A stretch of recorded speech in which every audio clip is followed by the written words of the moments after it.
Hi, I'm Robert Ryan, game designer on The Last of Us. And I'm Quentin Cobb, game designer on The Last of Us.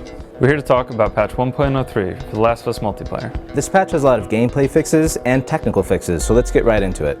To start us off, the revive range has been increased just a little bit to make it harder to accidentally wander outside of the range of someone who's reviving you. The item cast locations have been adjusted for balance on a few maps. So players can now prevent opponents from getting special executions by downing or killing the player doing the execution.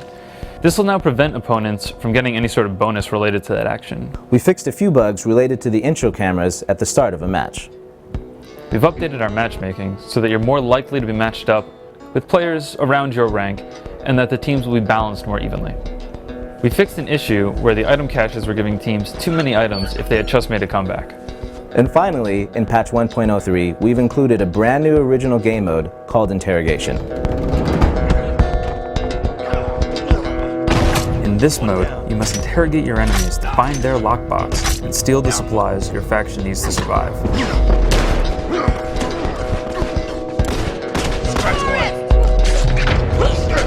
It's a pretty complicated game mode, so we're gonna just jump in and start giving you some details about it. Sorry, we need to get our notes out. The way to get interrogations is by performing special executions or getting shift kills. Because physical interrogation can often be unreliable, you have to interrogate 5 enemies to make sure you get enough information to locate their lockbox. These interrogations take longer than normal special executions or shiv kills, so there's kind of a higher risk reward involved here where you really want to be sure that you're going to get it without being interrupted. That's right, you can be interrupted while you're performing an interrogation, which will prevent your team from getting credit for that interrogation.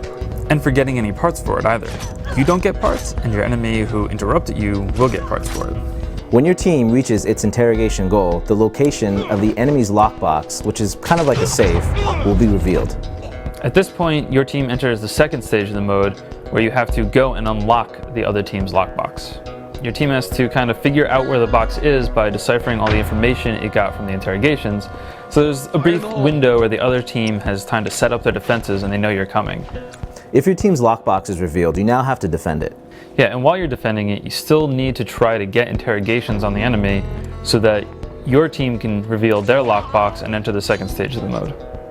To win, you have to open the enemy team's lockbox. Which can be pretty difficult because while you're trying to open the lockbox, any damage you take will get you knocked off. So, did we get everything? Did you get everything? Did we get everything? Did you get everything? Then go. Are you telling me to go? I was trying. Okay. So that's it. Check out the rest of the patch notes at naughtydog.com. So we hope you guys enjoy playing the new game mode as much as we do. We'll see you guys online.